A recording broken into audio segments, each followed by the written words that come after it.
Gem International is a new diamond explorer in the richest diamond-producing country in Africa, located next to the fourth largest producing diamond mine in the world. International Spotlight is on an 1109-carat diamond recently discovered in Africa by a fellow Canadian junior with a proven operator and finance team. Gem International trades on the TSX Venture Exchange, symbol GI. Visit us at gemdiamondmining.com. You're listening to HowStreet.com radio, available online at TalkDigitalNetwork.com.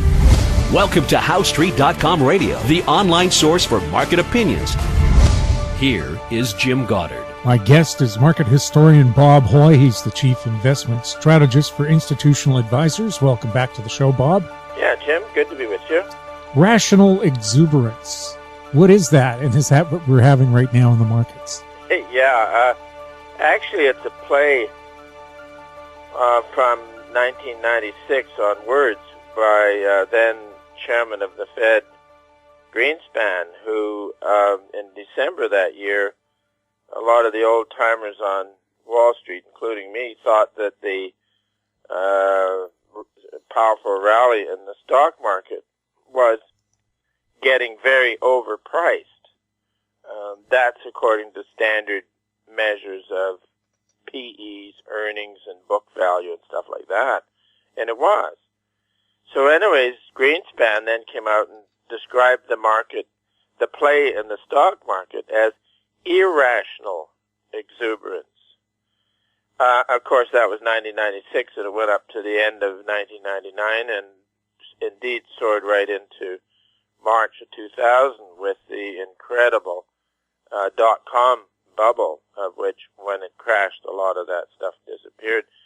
But at any rate, with the phrase rational exuberance, which we used when the market started to move up in November, now, it was it was new stuff plus a natural, and that was that whatever things that were bothering the market in October, they would likely clear, October, November, and then you go on to the seasonal favorability, which can run into April or May. And then you had the most pro-business administration elected, and this changed the picture hugely. So the market took off and became exuberant, but because it was on a transition from the very opposite, which was the most anti-business administration in U.S., well, not quite history, because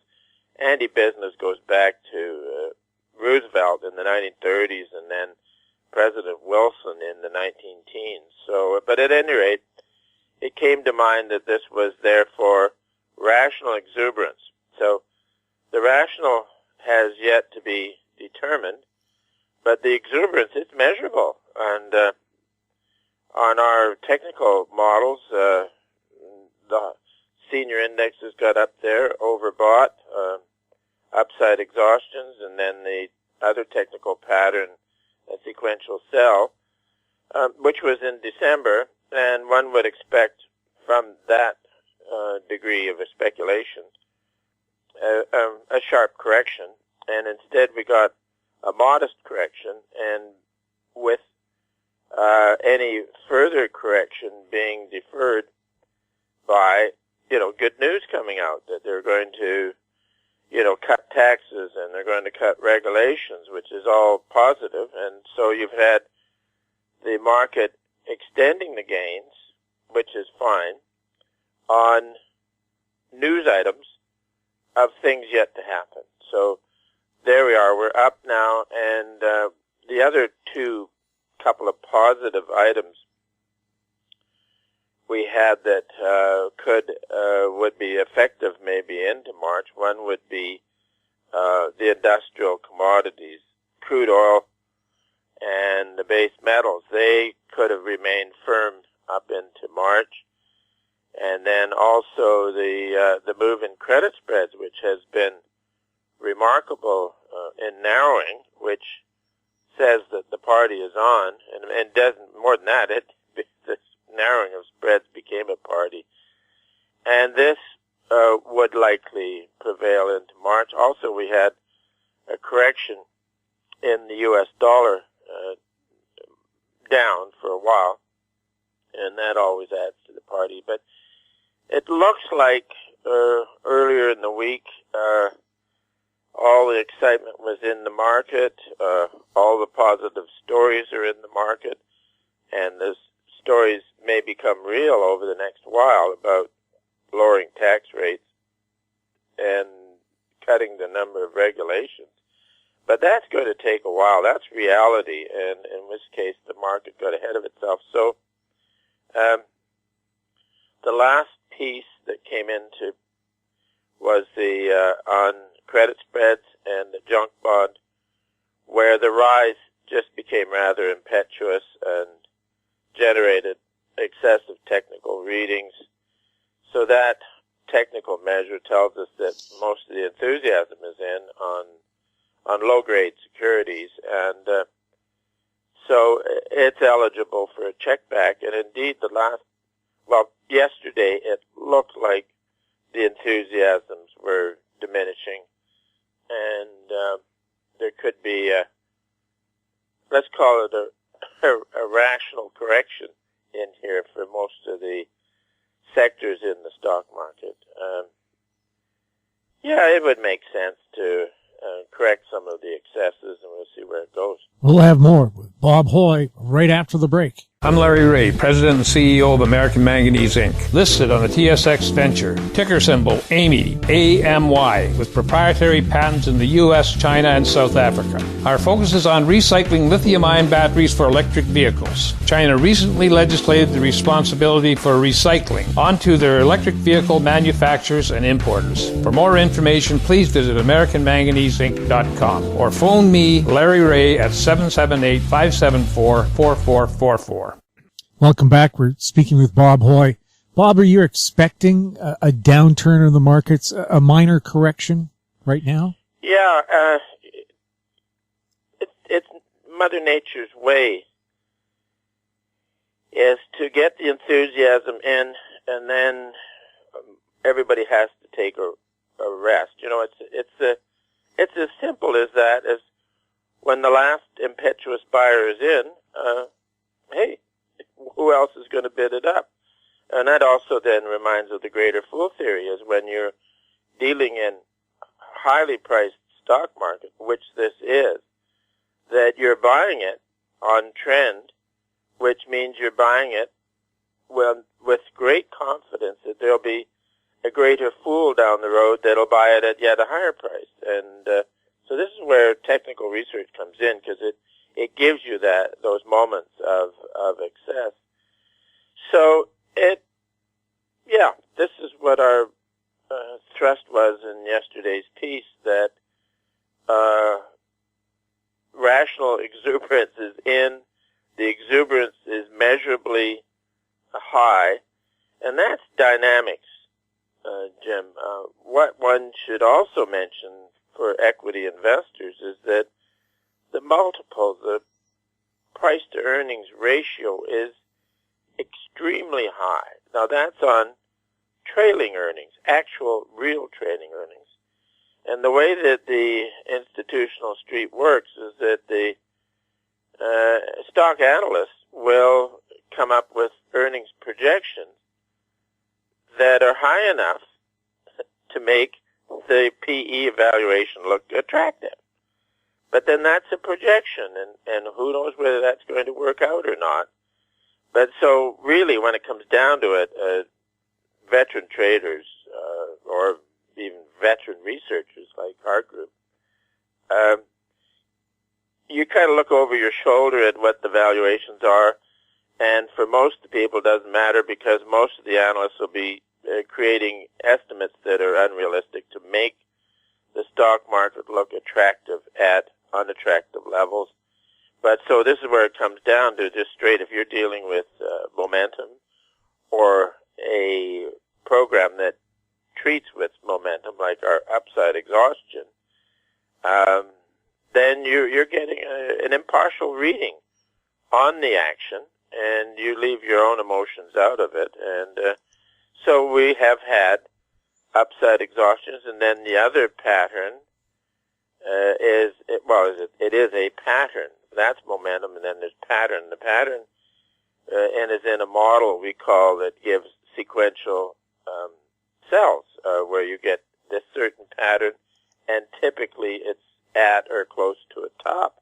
And I should mention, Jim, that on this technical research, the upside exhaustion model, it also is programmed to give the bottoms, which we call a downside capitulation. And we know that in equities, there's always a great temptation to stand in there and buy the dip when perhaps you're in a market that may take out a series of dips. So the downside capitulation model helps to avoid buying, when you're buying in a falling market, it's like trying to catch a falling knife. You want to catch it by the handle. So anyways, the downside capitulation model is designed to try to get back into a falling market, but at a time when it's actually near the bottom so that you won't get damaged on it. The idea of averaging down is really quite simplistic. So then the other one, the one that we call that gives sequential cells, that again also has the other side on it, where on a weak market that is possibly approaching a bottom, it will be doing our sequential buy pattern. And that takes a number of weeks on those to become effective. So when you're getting the setup, then one can look at it and say, okay, it's now complete or approaching completion, and depending on the size of the account, you can begin to accumulate a little. So these tools have worked very well for us. Somebody said with Amazon trading so high, it would take 300 years to get your investment back. I like that. Not the stock, but I like the description. Yeah, you could go back to the big dot-com blow-off in 2000, and it was Neverland, because some of the analysts in desperation to put some sort of valuation on were doing not multiples of earnings, but multiples of sales. I mean, the research that goes into rationalizing buying in a very powerful rally at times is amazing. In the late 1920s, it was, people knew, at least veteran traders knew, that it was a runaway market. But the persuasion to get in was that, by that I mean they would have bull pools put together where a number of traders would put money in, and then one of the floor traders would operate and manipulate a stock up. So, it was, we'll buy Radio Corp of America because they are going to take it in hand and run it up. So there's always a rationalization to get in or stay long a hot market. And this, of course, is where you've had now sentiment figures, percent bulls up to 60%, which is at the high side. But we look back at previous bull markets, that sentiment figure can stay up there for quite a while. So I think we could call this a great complacency, where investors who are not traders are sitting there with portfolios of stocks at high valuations and also high dynamics, and they think that they are not speculative. But if speculators have bid up the price and the action in blue chip stocks, and you have a portfolio of blue chip stocks, you may think you are not a speculator, but actually you are, because the market is in the hands of speculators, and then that's where disappointments can come in. So, but at the moment, yes, we recognize high valuations and high momentum and pattern. So we'll call it we're going into a correction that would probably last for a few months. that's the best you can determine from the action now. Is this going to mirror what happened last year at the same time? No, last year it was the opposite. We had crude oil down to $26. The spread had got out to 20%, and it's now into 9%. So credit spreads were very wide. No, it was panic last January, February, probably in turning. So it's somewhat the opposite, where perhaps, well, sure, you've had some panic buying on some stocks and stuff like that. So, but at the moment, the evidence suggests a correction, and we're staying with that. How big a correction? Can we put a percentage on it? No, not yet. You have to wait for it to roll over a little bit, and then we can put some targets on it. But, as I say, you have to have we're looking for the first step down, and that's against certain moving averages and stuff like that. And once we get that, then we'll be able to come up with targets on the overall market or on individual sectors that are important. Where's a safe area to be in while this correction takes place? The real safe place is 3 to 4 year Treasuries, U.S. Treasuries.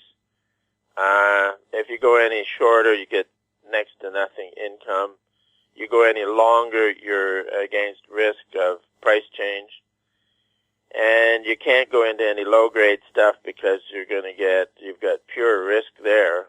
So, and then for Canadian accounts and other accounts, being in debt instruments in the U.S., with the U.S. dollar, you get the benefit of the next rally in the dollar, which we're looking at now. We're sort of getting above 101, where it's close to, would be a good step, technically. Getting above 102, and that sets the next uptrend.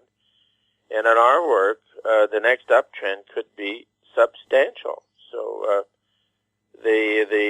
that's where the U.S. Treasuries in the right maturities, as I said, 3 to 4 year, that's a good place to be.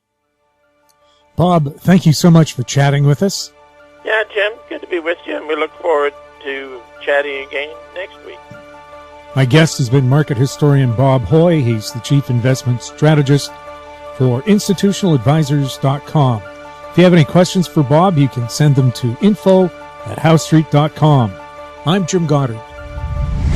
Comments made on HowStreet.com radio are an expression of opinion only and should not be construed in any matter whatsoever as recommendations to buy or sell any financial instrument at any time. Available online at TalkDigitalNetwork.com. HowStreet.com radio is a production of HowStreet Media Incorporated.